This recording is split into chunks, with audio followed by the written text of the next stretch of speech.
Salut à toi, aujourd'hui dans cette vidéo on va voir ensemble pourquoi c'est important d'apprendre à se connaître soi-même et comment on fait. Tout d'abord, apprendre à se connaître c'est une base.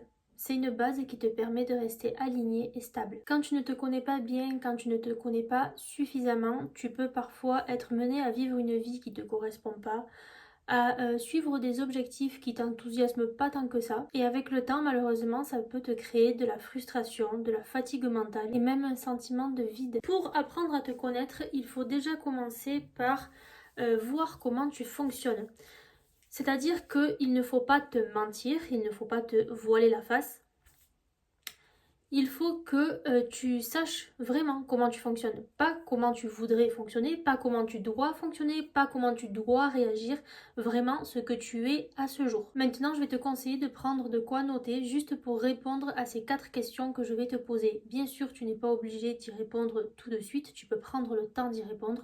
Le but, vraiment le but, c'est que tu y répondes, mais quand même dans un délai assez court. Donc la première question, c'est qu'est-ce qui te motive? La seconde, c'est qu'est-ce qui te fatigue? La troisième, c'est dans quelle situation tu te sens bien? Que ce soit plusieurs situations ou une seule situation. Et la quatrième, c'est dans quelle situation tu te renfermes. Et comme dans la plupart de mes vidéos, je vais le rappeler, c'est que on ne se perd pas du jour au lendemain.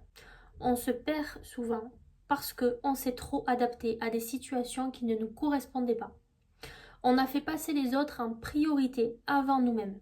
Alors que la personne la plus importante de notre vie, c'est nous-mêmes. Donc apprendre à se connaître, c'est aussi réapprendre à se reconnecter à des parts de nous qu'on a laissées sur le côté pendant trop longtemps, on va dire. Ce travail sur toi, il est très important parce qu'il va te permettre d'ajuster tes limites.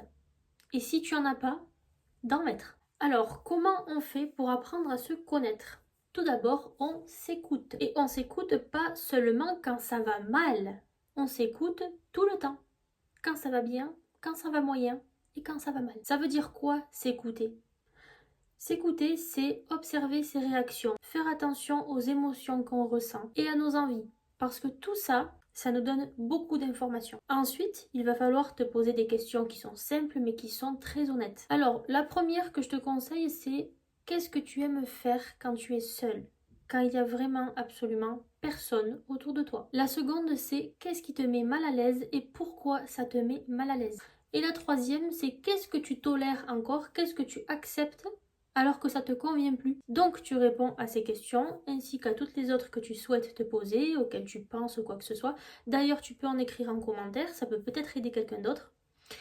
Et le but, c'est de répondre à ces questions, mais pas forcément parfaitement, comme si quelqu'un allait voir tes réponses. Non, là c'est toi face à toi-même. Donc il te faut des réponses sincères. Ensuite, il y a un point important, c'est l'expérimentation. Parce qu'on apprend aussi à se connaître en agissant. C'est-à-dire en essayant, en se trompant et en ajustant, bien sûr. Sache que tu ne peux pas tout connaître de toi seulement en réfléchissant.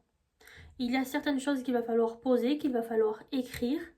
Et il y a d'autres choses où tu auras les réponses seulement en passant à l'action, seulement en agissant, seulement en expérimentant. En fait, il faut que tu saches que te connaître, c'est tout un processus. Et ce processus, je viens de te le citer dans la vidéo. Donc tu fais tout ça étape par étape, tu prends le temps qu'il faut, parce que bien sûr, il ne faut pas se stresser. Mais il faut passer à l'action. Aussi, je vais te donner un autre conseil, c'est d'arrêter d'écouter les gens qui n'ont pas la vie que tu veux, d'arrêter d'écouter les gens qui n'ont pas le mental que tu veux, d'arrêter d'écouter les gens qui disent des phrases, on va dire à 90% de leur journée négative et qui ne t'apportent absolument rien. Arrête d'écouter ces gens. Non, ce n'est pas vrai. La personne que tu es aujourd'hui n'est pas forcément la même personne que tu seras dans 10 ans. Si tu fais les choses pour t'améliorer, pour changer, pour évoluer, pour apprendre, pour tout ce que tu veux dans la vie, tu changeras. Quoi que tu fasses, tu changeras. Sur ce, on arrive à la fin de cette vidéo. Donc, si elle t'a plu, n'hésite pas à la liker, à la partager à quelqu'un qui a besoin d'entendre tout ça.